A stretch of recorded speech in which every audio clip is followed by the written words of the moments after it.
Bismillahirrahmanirrahim. Assalamualaikum warahmatullahi wabarakatuh. Perkenalkan, nama saya Rikla Surana Hasanah, NIM 205911158 dari Prodi PGMI 3M. Baiklah, di sini saya akan menjelaskan mengenai ciri-ciri dan bentuk korupsi, penyebab korupsi, serta dampak masif korupsi. Baiklah, yang pertama yaitu mengenai ciri-ciri dan bentuk anti korupsi. Istilah lain adalah bentuk korupsi yang diambil dari buku saku yang dikeluarkan oleh KPK atau Komisi Pemberantas Korupsi. Di antaranya, 1. Korupsi yang merugikan keuangan negara. Merugikan keuangan negara merupakan suatu perbuatan yang dapat merugikan semua hak dan kewajiban negara yang dapat dinilai dengan uang serta segala sesuatu baik berupa uang maupun barang yang seharusnya dapat dijadikan milik negara.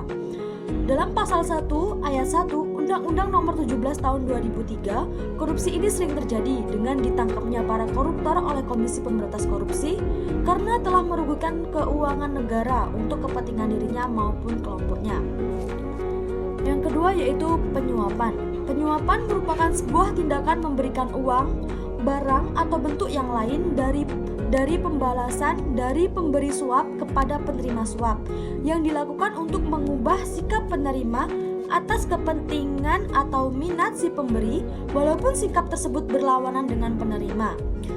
Di dalam Undang-Undang Nomor 39 Tahun 1999 UU Nomor 20 Tahun 2001 terdapat berbagai macam suap, diantaranya ialah penyuapan terhadap pegawai negeri, penyuapan terhadap hakim, dan penyuapan terhadap advokat. Yang ketiga yaitu penggelapan atau pemalsuan. Penggelapan yaitu suatu bentuk korupsi yang melibatkan pencurian uang, properti atau barang berharga oleh seseorang yang diberi amanat untuk menjaga dan mengurus uang, properti atau barang berharga tersebut menyatu kepada praktik penggunaan informasi atau mau mengalihkan harta atau barang secara sukarela. Yang keempat yaitu pemerasan. Pemerasan berarti penggunaan ancaman kekerasan atau penampilan informasi yang menghancurkan guna membujuk seseorang agar mau bekerja sama. Dalam hal ini, pemangku jabatan dapat menjadi pemeras atau korban pemerasan. Yang kelima yaitu nepotisme. Nepotisme berarti memilih keluarga atau teman dekat berdasarkan pertimbangan hubungan kekeluargaan, bukan karena kemampuannya. Kata nepotisme ini berasal dari kata Latin yaitu nepos, yang memiliki arti keponakan atau cucu.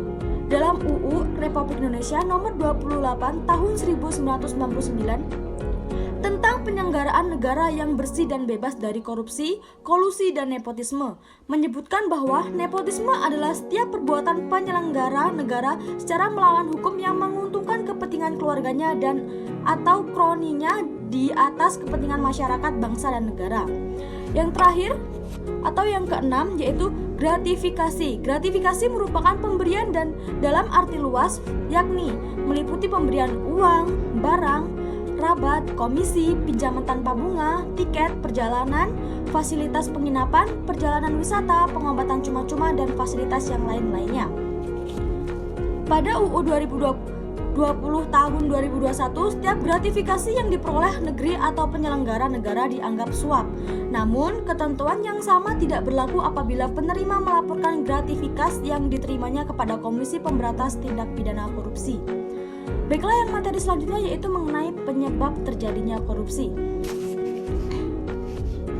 Secara umum, penyebab terjadinya korupsi mengarah pada perbuatan yang bertujuan untuk mendapatkan keuntungan pribadi atau kelompok, keluarga, dan atau golongan tertentu.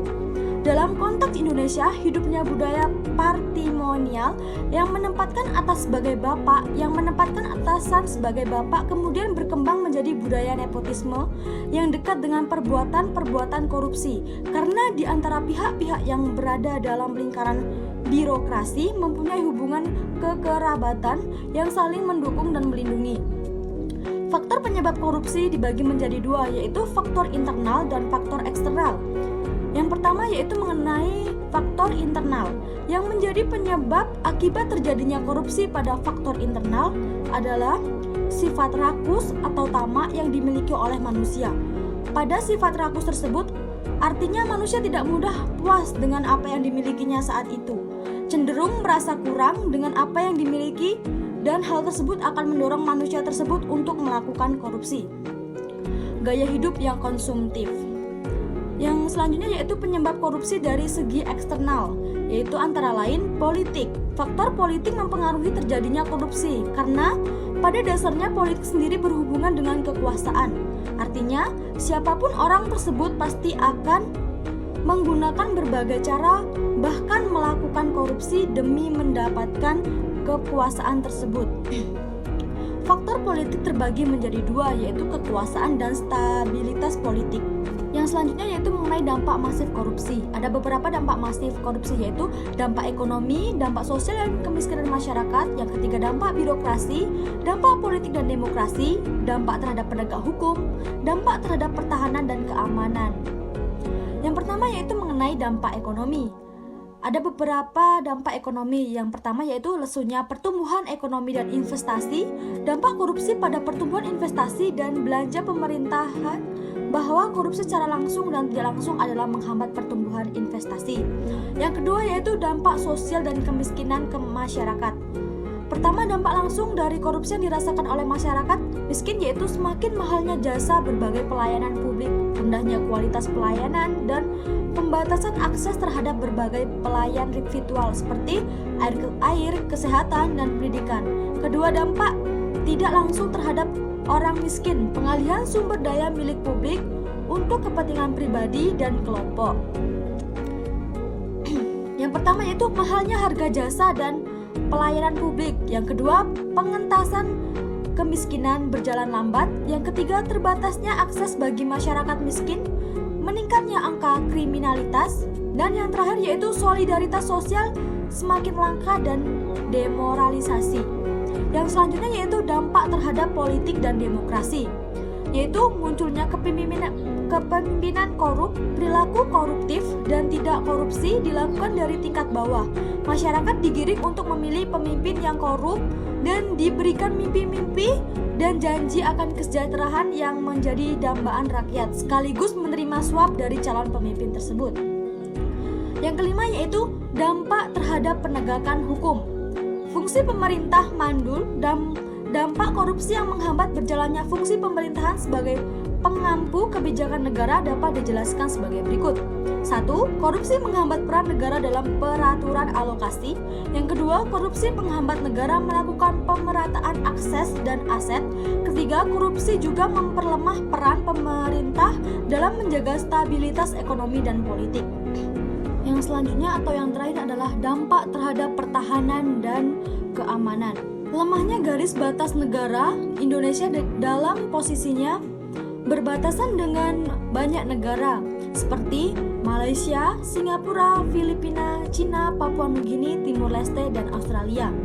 Perbatasan ini ada yang berbentuk perairan dan daratan. Daerah-daerah perbatasan ini rata-rata terisolir dan mempunyai fasilitas yang sangat terbatas seperti jalan raya, listrik dan energi, air bersih, gedung sekolah, dan lain-lain. Kondisi ini ternyata terjadi di wilayah perbatasan Indonesia, mengakibatkan masyarakat cenderung dekat dengan negara tetangga karena negara tersebut lebih banyak memberikan bantuan dan kemudahan hidup bagi mereka. Bahkan masyarakat rela untuk berpindah kewarganegaraan menjadi warga negara tetangga apabila kondisi kemiskinan ini tidak segera ditangani oleh pemerintah. Hanya itu yang dapat saya sampaikan, semoga bermanfaat. Saya akhiri, wassalamualaikum warahmatullahi wabarakatuh.